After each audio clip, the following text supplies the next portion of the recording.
Ça fait un moment que tu as commencé à t'entraîner et tu toujours pas de résultat? Avant chaque séance, tu regardes des vidéos de motivation en prenant ton pré-workout? Eh bien mon ami, sache que tu n'as pas besoin de tout ça pour aller t'entraîner et que tu as pas grand chose d'être sur la bonne voie pour exploser physiquement. Ah ouais! Oh les tétés! Je vais t'expliquer comment et tu verras que t'as pas grand chose à faire. C'est pas parce que tu t'entraînes tous les jours que tu vas te muscler plus vite. Dans la majeure partie des cas, les gens ont pas envie de passer leur temps à la salle et c'est normal. Moi-même, si je vais m'entraîner, c'est pour avoir des résultats physiques, on va pas se mentir. Mais il faut savoir qu'en allant seulement 3 à 4 fois par semaine à la salle, tu peux avoir d'excellents résultats. Alors oui, tu vas peut-être trouver ça bizarre au début, mais l'idée est toute simple. Passer moins de temps à t'entraîner va te permettre de libérer du temps pour faire des choses que tu préfères. Ça peut être le fait de sortir avec des amis, aller voir un film, ou encore lancer une partie de League of Legends.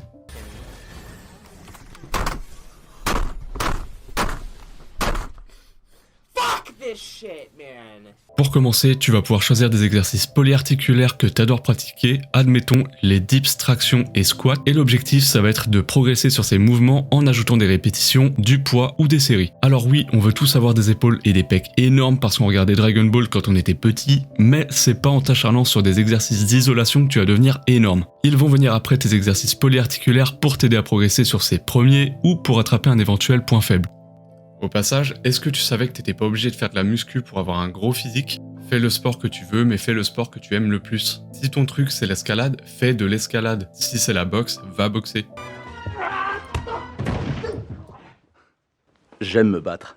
En effet, ce sera plus facile de t'investir dans un sport que tu apprécies, plutôt que de te mettre à courir ou t'inscrire en salle de sport, comme tout le monde en commençant avec une déterre de malade et abandonner même pas un mois après. On connaît tous des personnes comme ça et les salles de sport ont énormément d'abonnés fantômes qui leur apportent de l'argent sans venir s'entraîner et ça leur va très bien.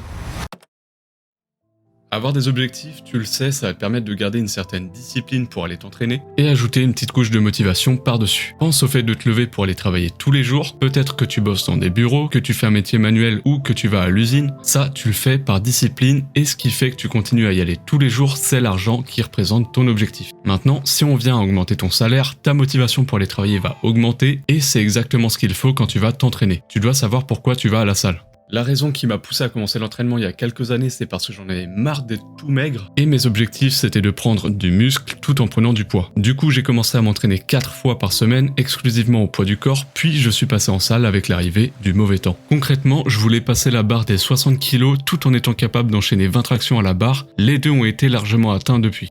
Ce que tu peux faire c'est prendre un peu de temps pour te poser et réfléchir à ce que tu veux atteindre. Quelque chose que tu peux utiliser pour te fixer un objectif, c'est la méthode SMART. Il faudra que tes objectifs soient réalisables tout en imposant une limite de temps parce que forcément, si on te laisse 2 mois pour rendre un devoir, tu vas attendre le dernier moment pour t'y mettre, alors que si c'est pour la fin de la semaine, là tu sais que tu vas devoir cravacher pour que ce soit rendu dans les temps. C'est clairement de la procrastination, tout le monde en est victime, même les mecs que tu vois comme des gigachats sur internet ou les réseaux, ils sont confrontés et c'est normal. Si tu respectes les 2 points d'avant mais que tu délaisses celui dont je vais te parler, tu vas énormément ralentir ta progression. Je veux parler ici de la nutrition. T'as pas besoin de te mettre la pression, essaye de cuisiner, c'est très cool et ça fait toujours plaisir quand tu reçois du monde ou que tu veux faire plaisir à madame. En plus, si t'es étudiant, ça peut te faire pas mal d'économies par rapport à des plats préparés et au moins tu sais ce qui finit dans ton assiette. Le plus important, c'est d'apporter des protéines à ton corps pour encaisser les séances et récupérer. Pour le reste, si t'es skinny, tu vas vouloir manger plus en faisant attention aux aliments que tu consommes. Et si t'es en surpoids, t'as des astuces pour être rassasié plus rapidement. C'est pas plus compliqué que ça. Si tu veux plus de détails, j'ai créé un e-book qui est une grosse synthèse sur la programmation des séances et la nutrition. Ça devrait te permettre de comprendre les bases et de tout défoncer quand tu vas revenir t'entraîner.